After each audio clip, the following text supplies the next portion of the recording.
Hi everybody, welcome to my YouTube channel. So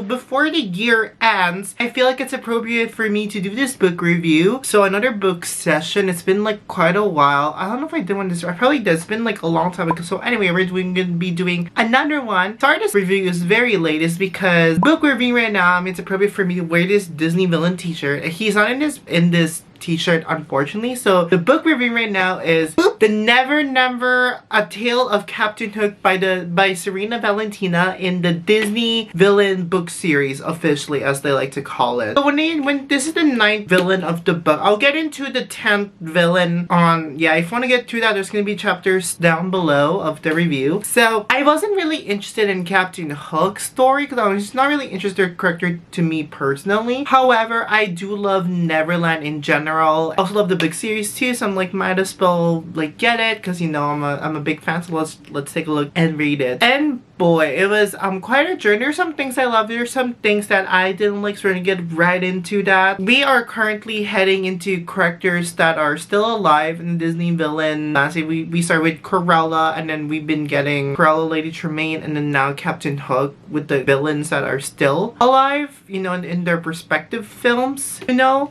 So this will be a non-spoiler. There won't be any spoilers in this video. Maybe some spoilers for the other book series, probably not, but like this one, there's gonna be some book reviews about this. Further ado, let's get right into it. So let's talk about the book cover of this book. So it's a typical normal Disney villain. I love like the side picture, but again, I just wish that it's a book cover. I wish that it has like another like whole picture like side to side. I mean, I saw a TikTok you can actually do it with the mirror. It kind of works like reflection kind of. We'll see. So when you open the beauty of like the book cover, the hard copy, is that when you open it, boom, it shows different emotions of Captain Hook, like when he's angry and furious and he's like, you know, I don't know, to me personally, I don't find Captain Hook, I mean, obviously as a child, I find him like very scary, but he's not really scary to me. He's more like a comedian villain. Like he's very like funny. See, I love the different emotions of him. I think what makes him scary is like you don't know how he is going to be or like what his emotions gonna be. So that's kind of cute. There's nothing really. It's just plain black, like a very simple, you know, book cover. Again, it's a great one to have in your collection with the Disney Villains book series. It's just a quick review of the book cover. I like it and stuff. You can see this little detail right there, and the hook is just magical. Okay, let's go over the story review. Let's talk about the story itself. So the book is about obviously Captain Hook's the prequel story. And it does say, "Are you the pirate from the story then?" asked the shoe keeper, his eyes wide. "No," said James with a smile,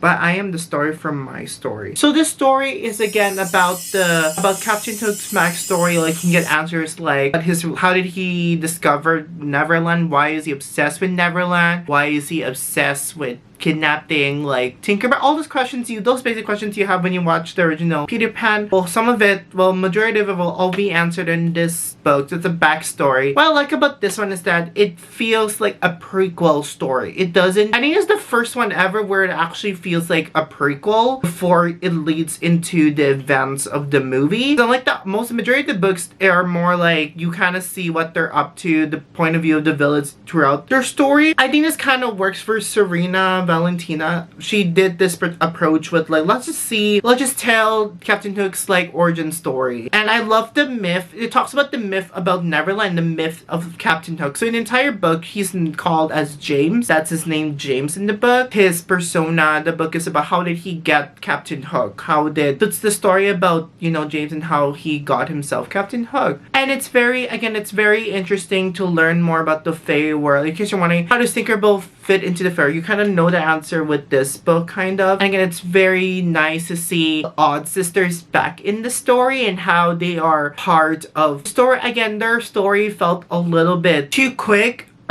they're just there and stuff. Like, I understand why they're part of the story because it's part of, that's why it makes it part of like the series and stuff, but they are no part of it. It's not Blakeamites, they're just there. They play like an important role kind of towards like almost towards the end. Again, it's a very like sad ending. Like, it's very sad. Obviously he doesn't die, but it's just sad like emotionally, especially like what Captain Hook wants from the beginning, at the beginning of the shenanigans, and like especially his relationship with Peter Pan. It's just, you know, it makes me sad after reading this book. And as I said, I really love how they treat Captain Hook as a myth, like how they portrayed that myth, and like how did he body it, like, you know, where that myth came from, how did he become the most feared villain from like Neverland. So that's, you know, very interesting. You get some answers with that. However, there's a thing that I wasn't really, so here are the weak parts of the story. Well, again, the pacing just for me reading it was pretty slow. It's very slow. I mean, it's a very fast pace. I think it's very fast if you're really into Captain Hook's story, you just love the book series in general, or you just love Peter Pan. If you're like me, that's just okay about it, then it's gonna be probably like a slow pace with you. It's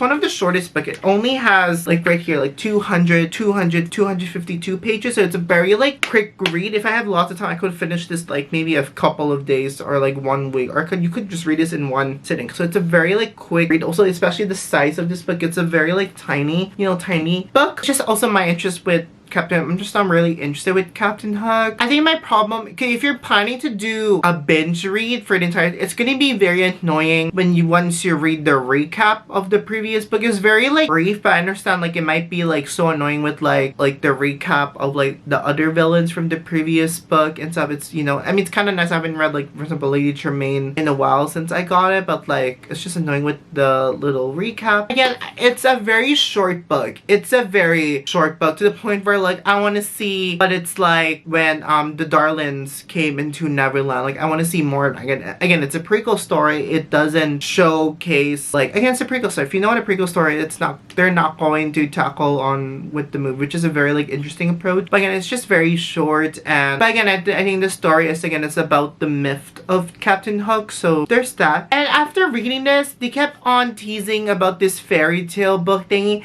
I just want like a book, or like just a book about this fairy tale book that brings everything together. Very interested with this fairy tale book that the Odd Sister keeps talking about. I'm very like, I want to know more about this, and it's kind of like a crossover kind of. It's very like, I would love to see maybe Serena Valentino, maybe you can, the 10th book and maybe the 11th book can be about the fairy tale book in general, because I'm very curious on like where that came from, or like why is it causing problems and stuff. So I want like a fairy tale book specifically on this universe. So I'm very like, it just makes me want that more. Also, it has like a very like rush ending. The ending just felt super rushed. I remember there was like one big climatic stuff. It's very similar in the movie, in the last part of the Peter Pan thing with Captain Hook and the Lost Boys and stuff. Again, it was just a long chapter. It just felt super rushed, and yeah, it was a very rushed thing. There's that. There's my, yeah. So the next villain is, so she just announced after finished, what a coincidence, after she announced that the next 10th villain is Hades. And my thoughts about it, again, Hades is something that I'm not really interested in learning the backstory. That's just me personally as a fan. I'm still gonna read it because I love the book series, and I'm glad that we're finally getting a Hades story, because that Hades story has been teased since the beginning of the first, you know, the first series. I'm very curious to see. It better be good. Like, I hope it's not very short. I hope it's, you know, long. And I'm very curious if they're gonna go through, which one do you prefer? Do you prefer them doing the prequel route, or like when they do the prequel and then they tackle on, you know, the story? Again, he kind of dies in the Hercules movie, but he never, I mean, he's a god, so he could always come back to life or whatever. So I'm very curious to read the Hades story, and I love like the art and stuff. It's a different color. It's like blue, and when we open it, it's like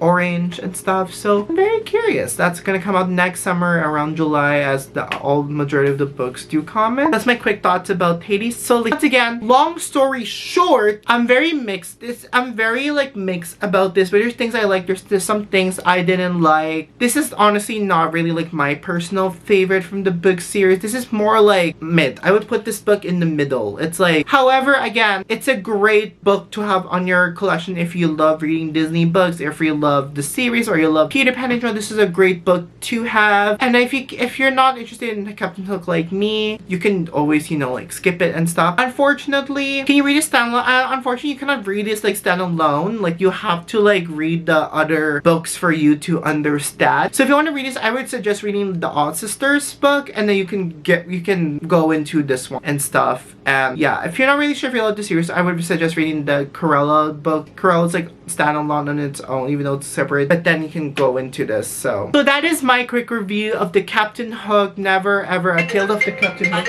Wait, sorry, hold on, someone's calling me. Rude, I got interrupted. So anyway, so that is it for the end of the book. So what do you think of the Captain Hook backstory? If people that have read it, and which villain do you want Serena to like retell or tell the backstory of? And what's your thoughts about Hades being the 10th book from the Disney villain story? Let me comment about what you think, and I hope you guys enjoyed this book review. If you want to see my other like Serena book review and stuff, it's all in this playlist in my channel. And if you want to miss any more like book reviews like this, please make sure you subscribe and like. And I'll see you all next time whenever I make the next video again. And once again, happy holidays. Bye! Poof. She would hate wearing this dress. I feel like she would just love this. Oh, wait, that's it? Okay.